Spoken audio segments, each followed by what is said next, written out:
C'est parti pour le numéro 22 numérique, car après le numéro 19, 20, le numéro 20, oui. Au sommaire des histoires de robots et d'humains, un projet de guide so numérique et un data center tout neuf comme un sous-neuf. Quelle que soit leur forme, leur nom, leur mission, les robots ont besoin de nous, les humains. Bah oui, parce que les robots avec leur intelligence artificielle, leur autonomie, tout ça, il y a bien un être humain caché derrière. Et chez Intuitive Robot à Nantes, il y a 2 gars qui, précisément, développent des applications pour robots humanoïdes. On a envoyé sur place notre humanoïde maison, Eric Egon, reportage.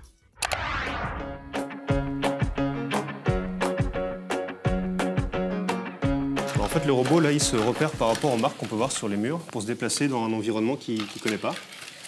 Et c'est une application qui peut servir, par exemple, dans les foyers pour que le robot puisse se retrouver parmi des pièces qu'il va découvrir au fur et à mesure de son parcours. Il faut m'écrire le résultat de la division de 154 par 11. À toi de jouer. Bon, moi, je suis pas très fort en maths. Je fais quelques petites erreurs. Oh, non, il va falloir réviser tout ça. C'est une application un peu plus ludique pour apprendre à faire des mathématiques avec le robot. Et donc le robot, en fait, il va guider l'enfant, il va le conseiller pour réussir des opérations. Le niveau de difficulté va augmenter pour que l'enfant progresse. Et en plus, c'est marrant, donc c'est parfait pour les petits.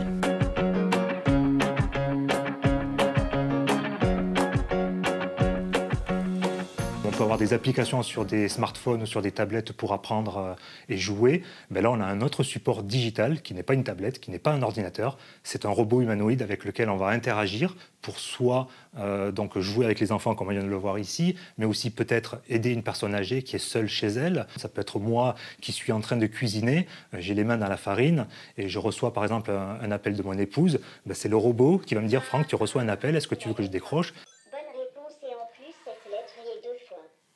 C'est une robolution, mais on sait très bien que cela va prendre du temps et cela va se faire dans différentes étapes, mais on est au tout début. Et ce qui est vraiment excitant, entre guillemets, justement, c'est d'essayer d'inventer aujourd'hui, maintenant, de réfléchir à ces nouveaux usages, d'anticiper sur ces nouveaux besoins et d'essayer de faire les choses le mieux possible, justement, sur ces robots-là.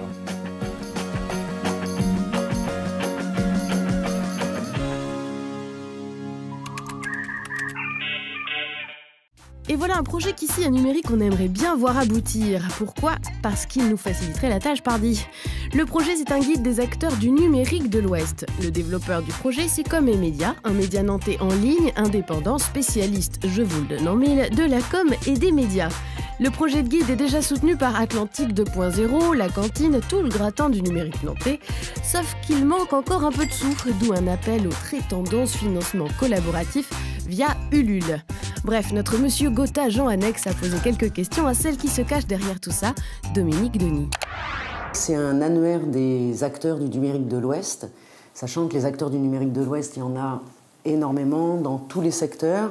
Donc c'est vraiment une première édition qu'on a fait en partenariat avec Atlantique 2. Nous-mêmes, en tant que médias sur la com, le marketing et le digital, nous avons une base de données d'agences digitales et le métier, depuis plusieurs années, se numérise énormément. Donc on avait envie de valoriser la filière du numérique à travers nos métiers. Donc l'idée, c'est de faire un premier numéro et ensuite de fédérer les acteurs, les autres associations de l'Ouest, donc Nantes, Rennes, Brest, pour être le plus exhaustif possible et rendre compte du dynamisme du numérique dans l'Ouest.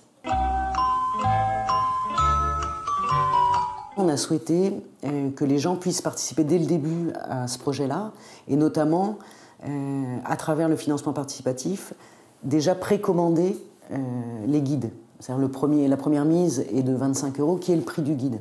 Donc pour participer au projet, éventuellement se précommander le guide, qui permettra après de travailler toute l'année avec. On s'est lancé sur Ulule. C'est un essai, c'est un premier tour de chauffe, c'est pour voir si justement un média peut être financé en partie par ses lecteurs ou pas.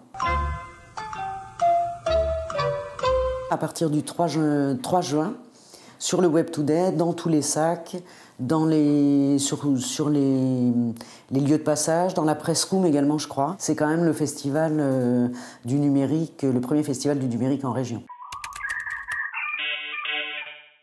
Il y a les centres commerciaux, les centres aquatiques et puis le petit nouveau, c'est le centre de données ou le data center. Et l'université de Nantes vient d'inaugurer le sien. Alors on met ses chaussons et c'est parti pour la visite. 160 mètres carrés de technologie de pointe avec autonomie énergétique en cas de panne, une approche très green, réduction de la consommation électrique, exploitation des basses températures et évidemment une sécurité au top. Le coût de ce nouvel équipement, 1 200 000 €. Tu es un geek ou pas, tu es une fille ou un garçon, tu as plus ou moins de 25 ans et tu as envie de tester des applis ou logiciels, alors inscris-toi là, sur le site de la cantine de Nantes, puisque c'est elle qui organise ce User Testing Session le 23 avril de 18h à 20h. Le numéro 20 de numérique, c'est fini pour cette fois. Hashtag quand le 20 est terminé, il faut le voir.